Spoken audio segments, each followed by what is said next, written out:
Mama is a horror film executive produced by Guillermo del Toro about two young sisters who have to survive out in the woods in the middle of nowhere by themselves for 5 years. Now, we don't exactly know how they did survive, but we know that after the 5 years, they're discovered, they're rescued, and they mumble things about someone called Mama who looked after them during their time out in the wilderness.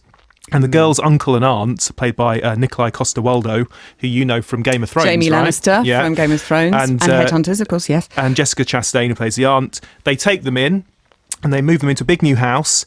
But Mama, whoever and whatever she is, doesn't seem to have gone away. Here's a clip.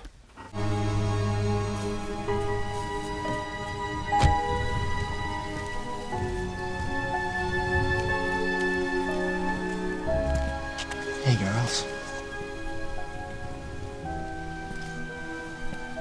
Hey. Come here.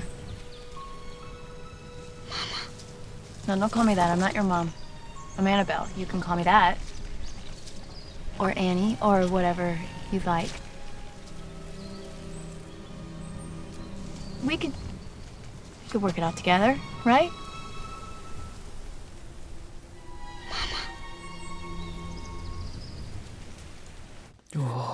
It's got me already.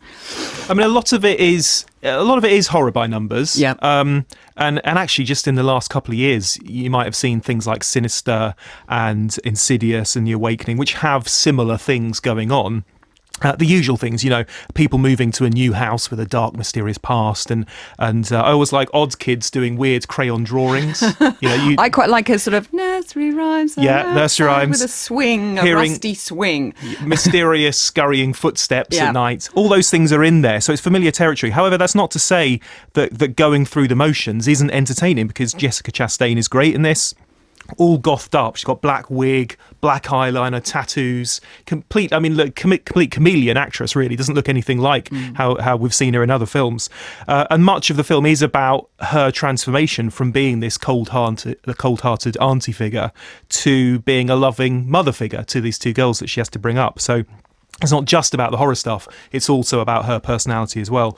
And generally, the whole film does have that Guillermo del Toro polish to it, so that even if the story is a bit generic, the styling and the visuals will be very strong and haunting and eerie. So I think it's a solid little horror movie, actually. Familiar maybe, but well paced, well acted, well designed, and crucially, of course, this is the most important thing, it's scary. It's scary. Yeah, Yes. there's a short film. It's based on same director as the feature film made a short film which Guillermo del Toro saw and loved, and that's how the feature film got produced. And that's online. So if you want to see the short version, which is only like 2 or 3 minutes, It won't ruin the it's on twist. No, not at all. It's Okay. very, very, very basic stuff, but eerie. Okay. See, I'm terrified. You listed Insidious, and I wouldn't see any of those films because then I'm just useless with horror. I can't do it. I have to watch it with the sound down.